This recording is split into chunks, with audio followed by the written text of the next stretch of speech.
Investors Chronicle.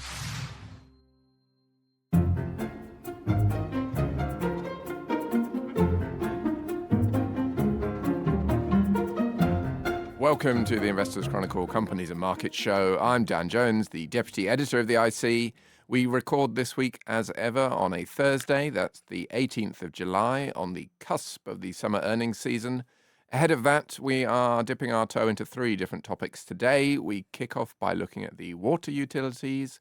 No strangers to controversy in recent years, of course, and there's been a range of regulatory pronouncements and potential enforcement actions outlined over the past week that could have a big impact on their future. Alex Hamer is here to discuss those issues.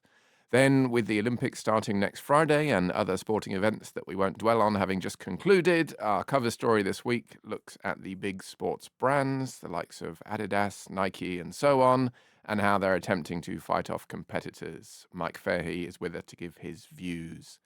Finally, on the back of a rare down week for US tech shares, Val Cipriani joins us to look at how three Baille Gifford run investment trusts, that's Monks, Edinburgh Worldwide, and Scottish Mortgage, are faring at the moment.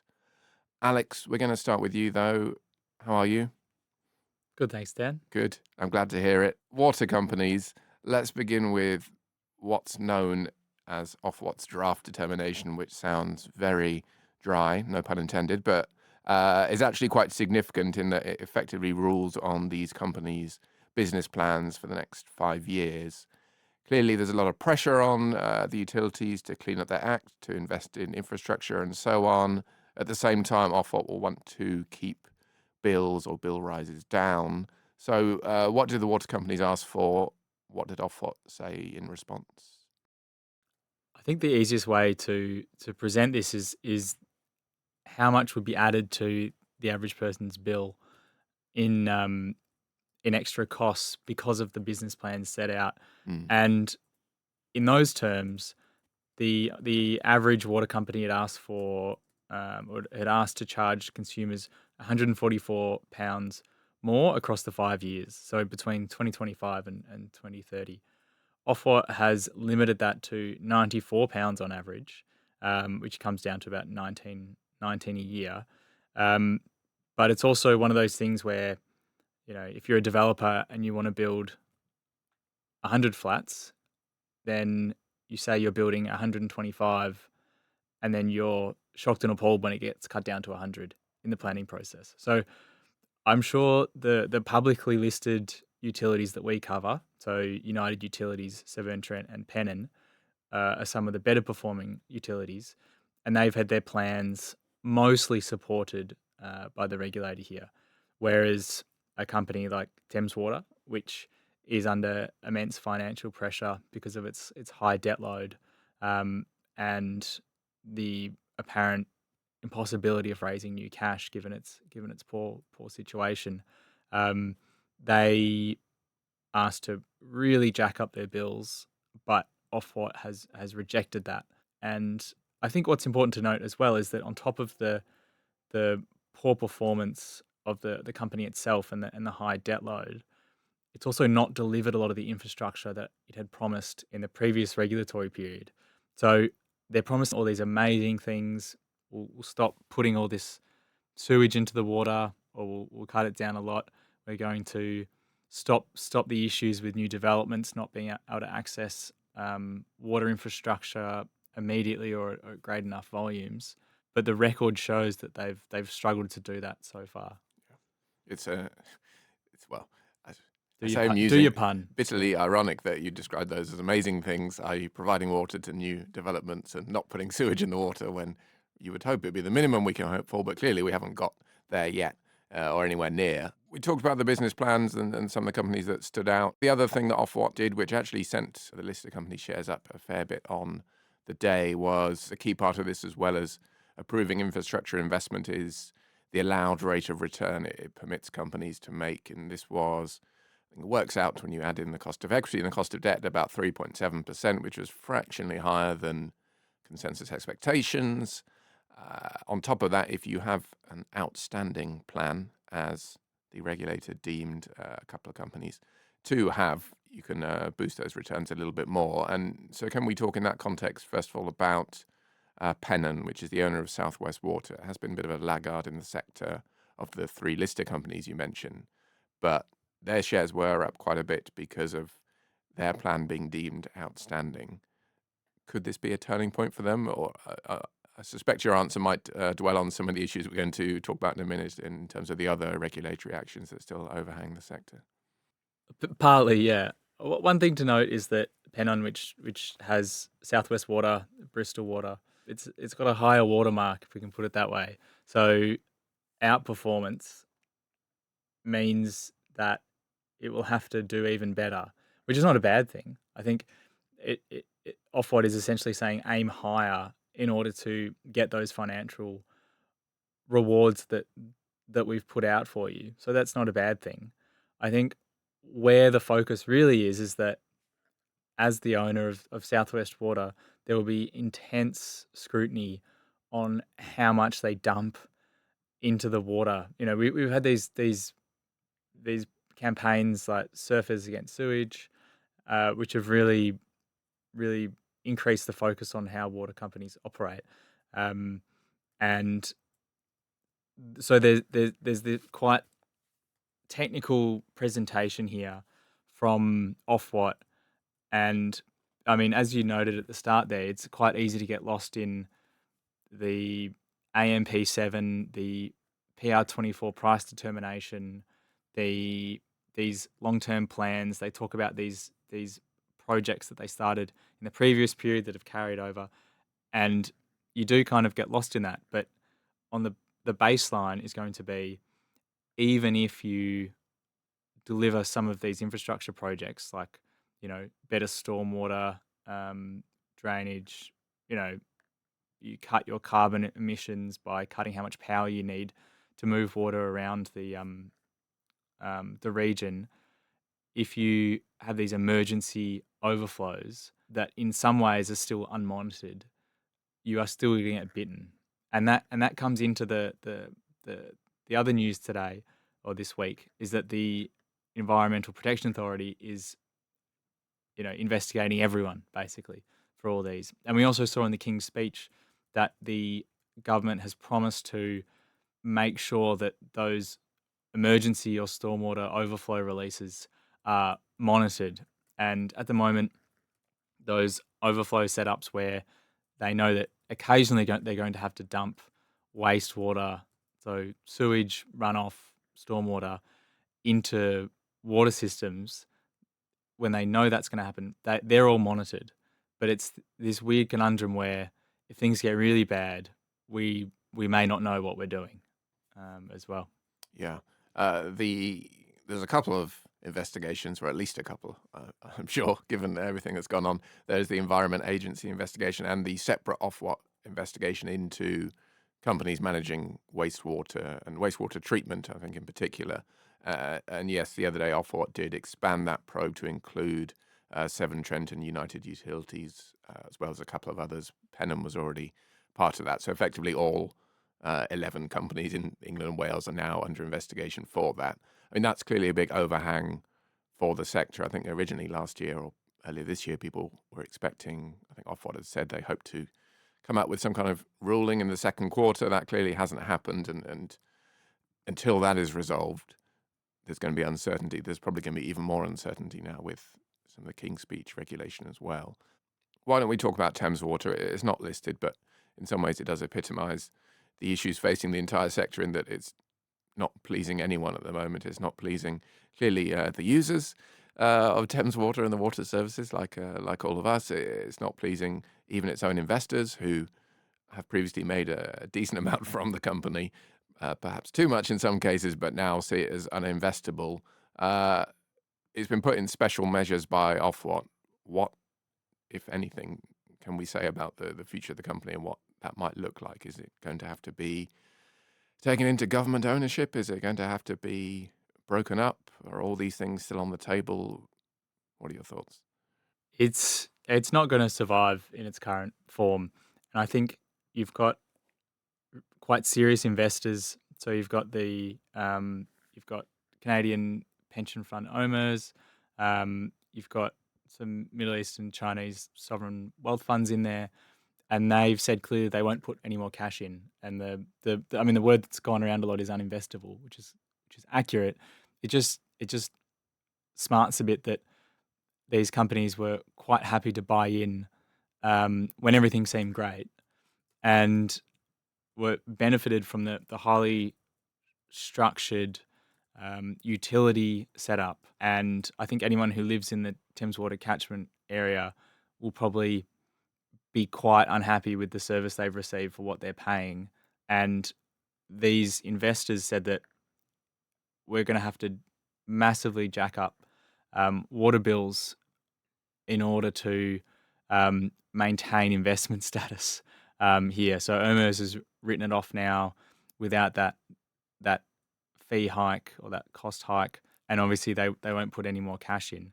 So then, its credit rating's already terrible, and then the next thing is basically insolvency unless the government steps in. And there's a real sense that the debt holders will take a haircut. I've heard talk of 20-25%. To be honest, that seems quite low for the situation it's in. And these turnaround measures are largely just hovering a guillotine blade over management, and they'll be watched very, very closely by the regulator. But there's also questions about how much Ofwat can do in that situation. And obviously the government won't want to take on the liabilities there. But it's it's almost a Byzantine company structure where you've got Thames Water and then two layers above that with debt in between all of them, that I don't think there'd be that much upset in financial markets if a really aggressive haircut takes place to turn it around. Yeah, I mean, I don't see a happy ending for the owners at the moment. No. Well, the listed companies are in slightly better shape, certainly debt-wise, and proportionally to Thames Water, shall we say. But even for their own investors, they've been laggards this year, unsurprisingly, given all the regulatory and political focus on them, which is to be expected when these things are happening, I think. So anyway, we'll see what happens there. But let's turn now to our cover story this week, which is on a altogether cheerier subject. Well, to a certain extent, which is sports brands. Mike, you've written this piece. We've looked at some of the retailers a little bit, which we'll come to later on, but let's start with the obvious big names. Can we talk about a bit of background to begin with, what the state of play is in the industry? Yeah, I mean, I could go on about the background for quite a while, given that I read a couple of books. History in there about the... and there is some interesting history to it as well. It pretty much starts the industry with the business set up by two brothers in Germany, Adi and Rudi Dassler, who eventually had a fallout and went their separate ways. So Adidas obviously comes from Adi Dassler's name. Rudi then went across this town, in this little Bavarian town, and set up Puma. And Adidas and Puma pretty much had the entire sports market to themselves up until the 60s, 70s, when Nike came along. And Nike was started by Phil Knight. Phil Knight was originally a distributor for a Japanese company, Onitsuka, but he also had a fallout with them. And Onitsuka now is better known as ASICS, and he's still one of the top 10 firms.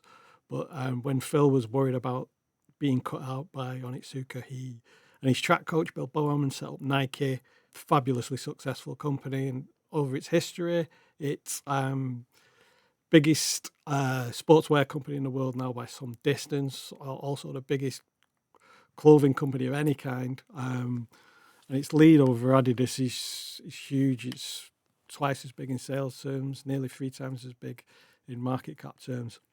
Let's talk about some of the challenges as well, though, and some of the recent fortunes for Nike in particular. We'll get to its relative prospects and valuation versus Adidas in a minute, but there are lots of other brands out there doing various different things which are threatening or in some cases actually eating some of its lunch. Clearly attracted by the fact that, as you note in the piece, all these companies typically incredibly profitable, incredibly high margins. Can we say a bit about some of the other companies and what? Yeah.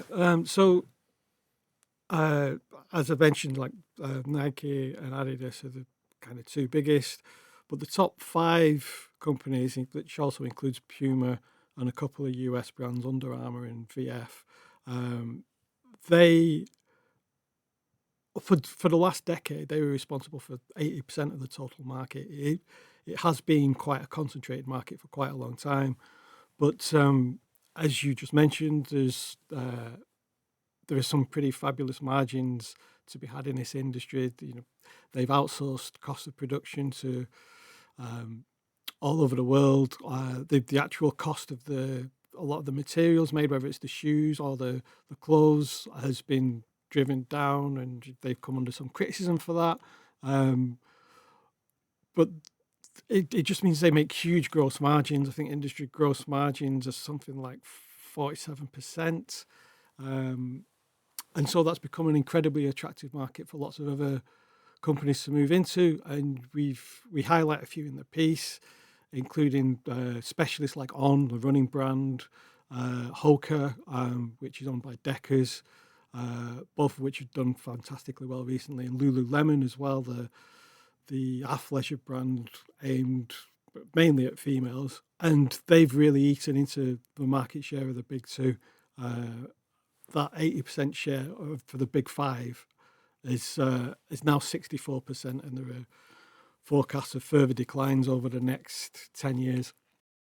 Yeah, the outsourcing production has attracted criticism, as you say, and also in more recent times has got Nike and Adidas into some issues in China in terms of them making denials about the kind of labor they're using, and then that prompting a boycott by virtue of them denying it in a way, which has also led to some Chinese brands taking market share in what's clearly a very big market, as we discuss in the piece. They were 1 and 2 in the market, obviously, as they are everywhere else, but the weight of that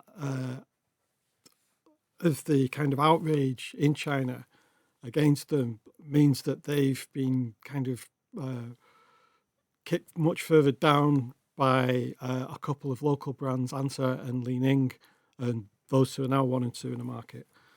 And what about the two big players themselves? Because there's some quite interesting dynamics in terms of the business performance there. Nike perhaps starting to struggle a little bit more, whereas Adidas very much on the comeback after a rough few years. Yeah, so for all of what we said about how well Nike has done, it's made some missteps, if you call them that, particularly over the past 12 months. Its full year figures were out a couple of weeks ago for the year to May, and it had lost sales, its profits were down. And we'd spoken to analysts ahead of that, and they had maybe two principal reasons for it. One was that over the last couple of years, it has driven more sales through direct-to-consumer channels, whether that is through online sales or through their own stores. And they ramped that up during the pandemic particularly, and there were good reasons for that. Those sales are much higher margin, they get to keep more of the profits themselves. But it's once markets reopened and people were getting out into stores again, it meant their competitive position in a lot of the retail stores had sort of fallen away a little bit. And one of the analysts pointed out that particularly for the higher end purchases, people looking for a good expensive pair of trainers, there are a lot of people who are more interested in the technical side and are looking for performance trainers, and that's pretty much where Nike's lost out to the likes of On and Hoka. Its reputation has kind of taken a hit, and it's lost shelf space. Adidas, by contrast? Yeah, well, Adidas has also had an awful time up until, I suppose, the middle of last year. It had a partnership with Kanye West, this Yeezy brand, and Kanye's very unfortunate frequent outbursts meant they kind of cut ties with him in October 22. And it was only after that Adidas then was forced to sort of break down how much money it was earning from the Yeezy line, and it was huge. I spoke to an analyst who said at one stage at the peak, the Yeezy lines were generating 40% of all Adidas's profits. So, which is incredible, really. Yeah, huge. So last year, or for the last couple of years since 22, it's reported big falls in profit, and sales have declined. It ummed and ahed for quite a while for what it was going to do with the huge amount of Yeezy stock it still had. And the fear was that it already took a big hit in terms of writing down the value of some of those, but the fear was it'd have to take another hit if they destroyed them entirely. So they came to a compromise last year where they decided to sell off all of those, but to donate the profits to various charitable causes. The surprising thing is the speed of the comeback, really, for Adidas. As you like. Yeah, whichever way, Nike. They brought a guy in from Puma, Bjorn Gulden, who had really led a big turnaround of Puma as well.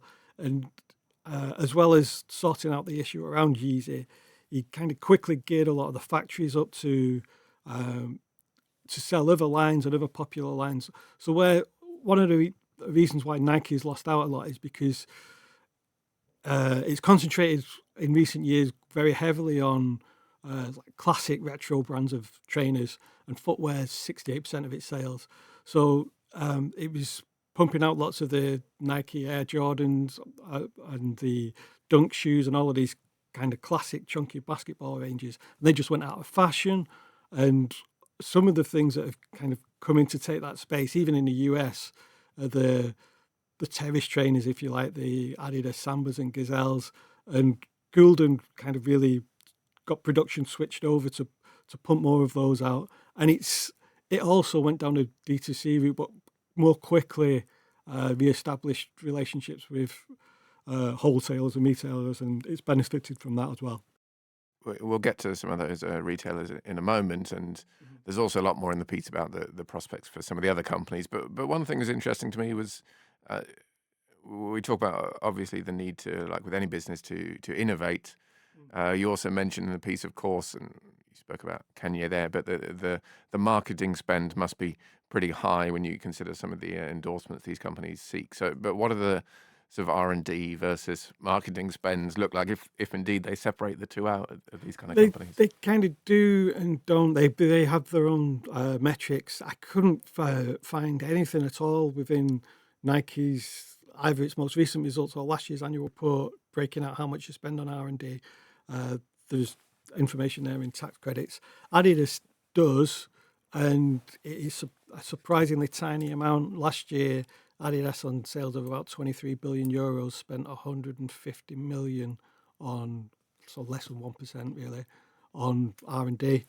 More of the money clearly goes to the big shiny endorsement deals with either with Stormzy and musicians or with the likes of Messi and Ronaldo, who are reportedly on $1 billion each on the lifetime deals. But they, like Michael Jordan's deals, include elements where they take a cut of their own branded.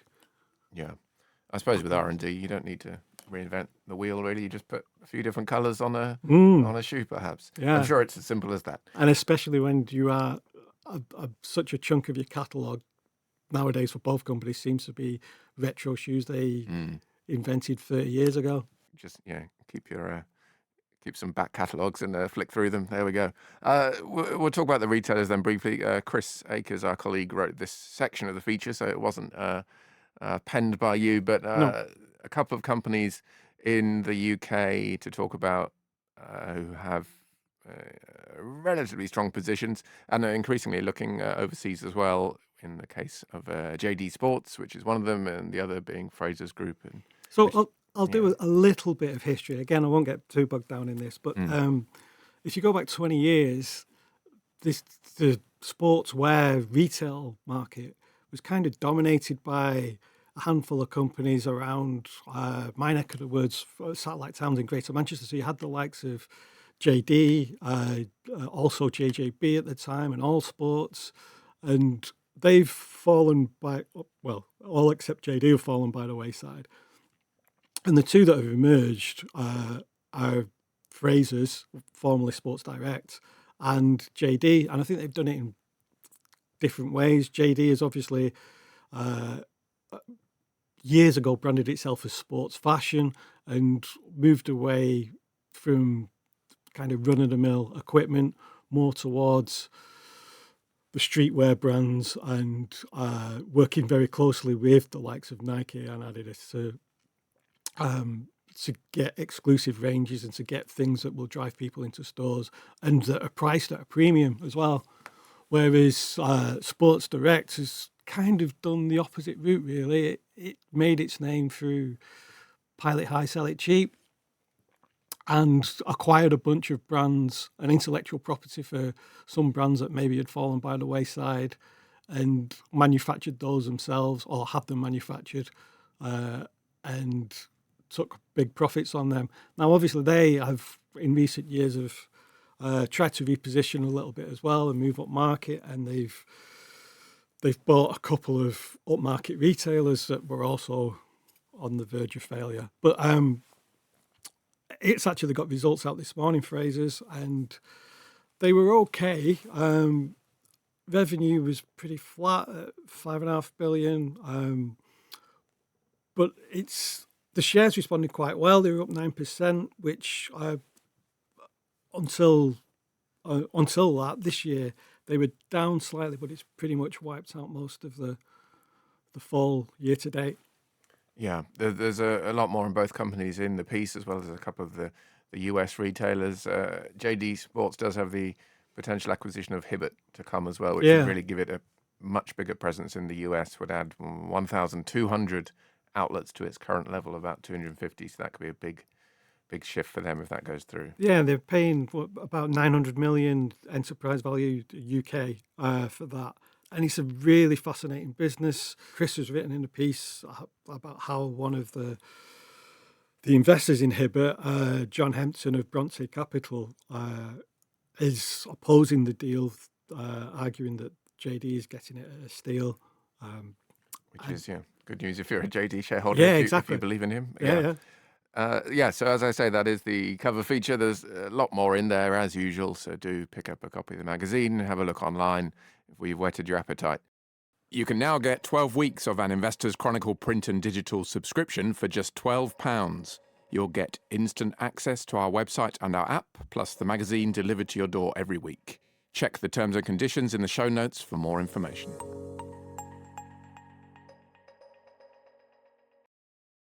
We're going to finish, though, with some investment trusts. After the last few days, we're looking at Baillie Gifford here. Baillie Gifford, quite a tech-focused manager, typically, Val. The last few days, as I said at the top, have been quite fair tech shares based on comments from Donald Trump about Taiwan and China trade relations, things like that, in the context of him very much being the favourite for the next presidency. But we'll come to some of the market stuff maybe in a bit. But let's start with the trusts themselves. We'll focus on Monks in particular because there's been a bit of a change there. The Monks Investment Trust putting out its annual results a couple of weeks ago now, I think, but they've shifted focus a little bit. Yeah, that's right. So Monks basically was always supposed to be, if you want, the less aggressive way to get access to Baillie Gifford's very obviously out growth strategy.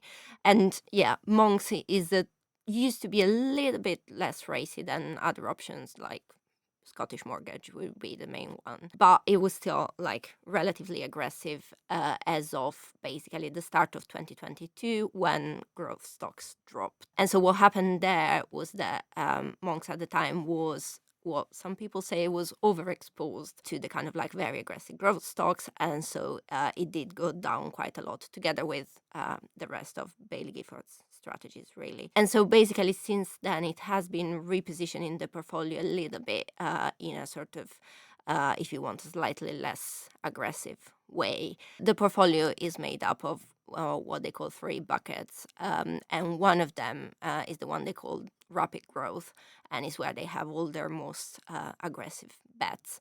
And at some point it made up over half of the portfolio, and now is more in the region of 35%. So they have definitely dialed down on risk. And then it's kind of like the starting point for the piece, if you want, because it is a bit of a change of pace, being Baillie Gifford so well known for their very aggressive strategy. Yeah. It was interesting. It struck me more this morning rather than early in the week when I was looking at it that you look at the makeup of the trust now, and it seems fairly similar to a global index in terms of having dialed down the rapid growth. They're now perhaps just at fairly strong growth and could be seen to be replicating the index to an extent, insofar as you look at the top 10 and the names are relatively familiar from when you compare with the MSCI World. The big tech shares, Nvidia, Microsoft, Amazon, Meta are all in there, TSMC. So they do have more emerging market exposure in the case of Reliance Industries from India as well. But I do see returns over the last year have been fairly similar to the MSCI World, which is not a bad thing in that the MSCI World has returned 20%. So you're getting a good return from Monks as well. But it just struck me. I wonder if they've made themselves a little bit more benchmark-like. I'm not sure. Yeah, so I was having a look into this. So the trust has still got an active share around 80%, compared to the FTSE World Index. So it is still like relatively solid. But yes, it is maybe, I don't know, less. Well, again, if you look at the three top stocks, they're Microsoft, Amazon, and Meta. So, it's not something super different from the global markets. And I think like it depends how you look at it and what you want out of it, because like quite a few analysts have sort of praised this change that they've done towards a slightly more balanced approach in the last couple of years. It's also worth thinking about that.